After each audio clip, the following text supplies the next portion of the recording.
Yo soy periodista, fotógrafa, editora y escritora. Y si lo he dicho por ese orden, a lo mejor es que porque es así, pero tampoco lo tengo tan claro. Empecé como periodista y luego me tuve que hacer fotógrafa simplemente por necesidad, porque para poder vender las colaboraciones hacía falta vender texto y fotos, porque si no, aquello no era rentable. Y desde el primer momento empecé escribiendo mucho sobre España, sobre fiestas, sobre viajes, aunque he hecho otras muchas cosas, he hecho también otro tipo de periodismo, pero me he especializado mucho en los viajes.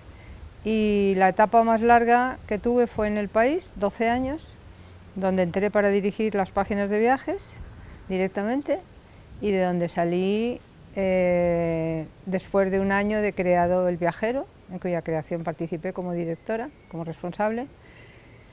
Y luego pues he escrito bastantes libros sobre fiestas, que es una especialidad que a todo el mundo le da mucha envidia, pero que también tiene su puntito de dureza. Y ahí creo que lo fundamental que he hecho ha sido publicar una guía de fiestas de España, donde he recopilado 3.200 fiestas, y yo creo que eso le ha facilitado mucho el trabajo a la gente que ha venido detrás de mí a investigar y a estudiar lo mismo que yo. Eso me gusta mucho, pensar que se sientan unas bases y el que viene detrás puede partir de un punto sólido. Empecé a escribir poesía hace mucho más de 3 años, hace mucho tiempo. Y yo solo escribo, a ver, la poesía, yo creo que la poesía no se escribe ella a sí misma. Es decir, uno puede decir, hago un trabajo de investigación sobre la artesanía en la isla del Hierro, por ejemplo, pero no puedo decir voy a escribir un libro de poesía, porque por lo menos a mí no me funciona así. Yo siempre he escrito poesía ante momentos importantes de mi vida, generalmente relacionados con los sentimientos, con el amor, con el desamor. Y este libro nació hace 2 años o así, pues después de un diagnóstico fatídico, que fue un tumor de páncreas. Y cuando estaba en plena quimioterapia, al principio no pude escribir nada, la gente me animaba mucho a que hiciera un blog, a que contara mis experiencias, pero fui incapaz de escribir ni una sola línea, y de repente un día empecé a escribir y ya no paré durante varios meses.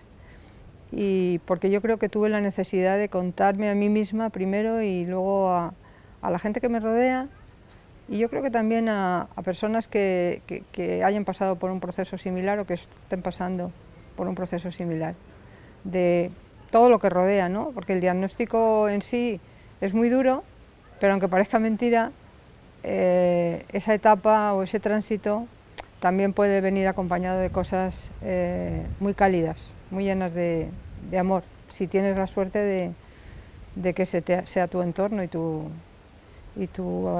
contexto, ¿no? Empecé a escribir el libro por pura terapia, por necesidad, y me hizo mucho bien, me hizo mucho bien. Era un estímulo para mí levantarme. Hay un poema que dice algo así como: escribir un poema es una buena razón para levantarme cada mañana. Y empecé por eso, porque lo necesitaba, sin más. Lo que pasa, yo siempre he necesitado escribir para entenderme, para entender la vida. Y de hecho otro poema dice: renaceré como tantas veces desde la escritura, preguntándomelo, ¿no? Y yo creo que sí, que yo generalmente he renacido desde la escritura y necesité esa forma de entender lo que me estaba pasando, de sacar fuera. Y luego pronto necesité leérselo a personas de mi entorno. Y, o sea, que no es esa poesía intimista que piensas que nadie la va a leer nunca, ¿no?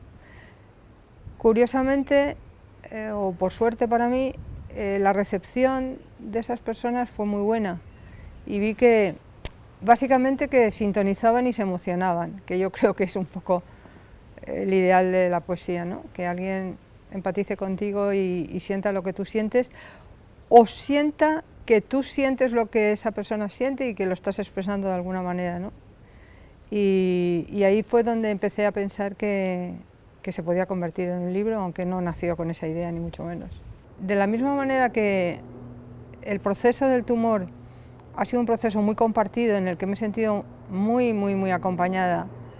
Y de hecho hay otro poema que dice: el amor de la amistad ha logrado convertir los miércoles de quimio en una fiesta, y fue así. Y eso ayuda mucho. Lo pasas tú y es tu cuerpo el que lo pasa, pero si sientes esa fuerza a tu alrededor acompañándote, a mí por lo menos me ha sido muy, muy, muy beneficiosa.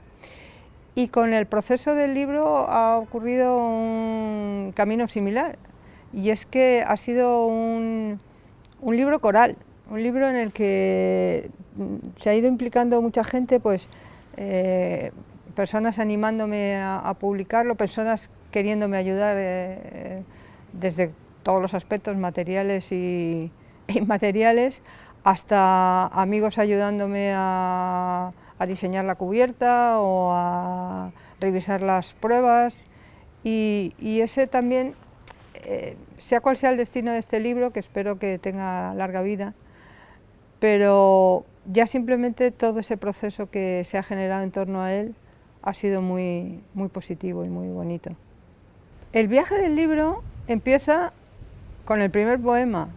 El libro la estructura del libro sigue exactamente la estructura de creación de los poemas. Yo no los he reordenado después. Se publican como nacieron.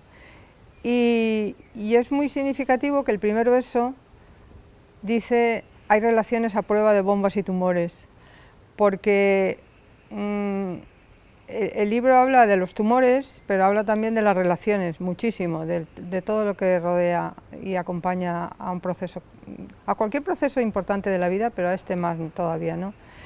Y luego empieza con la quimio, sobre todo, que era lo que yo estaba viviendo en ese momento, y acaba el día que una amiga, una de las veces que leí el libro, una amiga me decía que era como un manantial de aguas claras en medio del camino, y hay otro poema que dice: el manantial de aguas claras se secó.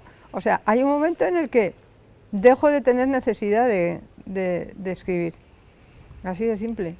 Entonces, una vez que ya dejé de tener necesidad de escribir, lo que sí hice fue tener claro cuál era el poema final, que es un poema un poco resumen porque en el fondo los poemas no tienen título, por ejemplo, ni número, ni nada. Yo creo que como dice Carmiña Navia en el prólogo, es un solo poema, que muchos de los poemas además se preguntan y se responden a sí mismos. Y hay un momento en el que ya acabo diciendo que la vida le arranca mordiscos a la muerte cada día, y ahí es donde se acaba. O sea, en ese pulso, porque creo que la enfermedad esta es muchas cosas, muchas, pero entre otras es un pulso. Y entonces acaba en esa afirmación, ¿no?, de que hay que sostener el pulso, y hay que sostenerlo mientras se pueda y hasta donde se pueda, pero luchar. Una de las cosas que a mí me ha reconfortado en este libro ha sido ver la opinión y el entusiasmo con que mi oncólogo lo ha recogido, porque él está día a día trabajando con pacientes y con su entorno, con todo su círculo. Y él me decía que el 80% de las cosas que yo cuento se las han contado a él los pacientes en la consulta, y luego añadía: y el otro 20% si no me lo han contado es porque han pensado que no me interesaba o no se han atrevido, pero... Y a mí eso me reconforta mucho, porque... Y otra cosa que dice él es que los eufemismos los carga el diablo y hay que ponerle nombre a la enfermedad, y yo creo que es verdad. Mucha gente se sorprendió desde el primer momento con qué naturalidad yo hablé de tengo un cáncer. Pues si la gente dice me ha dado un infarto o tengo un problema de riñón, ¿por qué no vamos a decir tengo un cáncer, no? De hecho, Susan Sontag en la enfermedad y sus metáforas, en el ensayo que hizo sobre la enfermedad en los años 70, ella, que ya había sido aquejada de cáncer y luego murió de cáncer, decía que no existían libros de poesía sobre el cáncer, que era muy difícil poetizar esta enfermedad. Así como hay otras enfermedades más poéticas, la tuberculosis, por ejemplo, tiene un halo romántico, el cáncer no. Y yo creo que ponerle nombre está bien, y ponerle nombre a las cosas necesitan un nombre, y si puede ser un nombre cálido, un nombre, por ejemplo, a mí me molesta muchísimo cuando, como recientemente ha hecho un político, se dice la corrupción es un cáncer para la sociedad. ¿Por qué no dices la corrupción es un infarto para la sociedad? ¿Por qué no dices la corrupción es una ruptura de menisco para la sociedad? No, siempre tiene que ser el cáncer como esa cosa terrorífica, que es duro y que es difícil, pero hay que ponerle nombre y hay que situarlo en la vida cotidiana.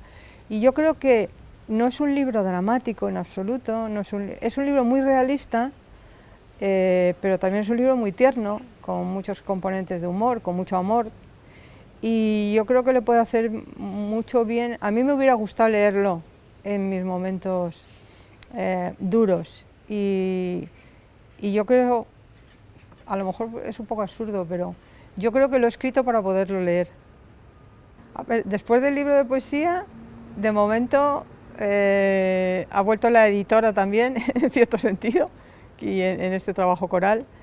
Y luego, no sé, yo creo que una de las cosas que te da también la enfermedad es mucha paz contigo mismo, mucha sensación de que no tienes deuda ninguna con la vida, por lo menos en mi caso, quizá también por mi edad, ¿no?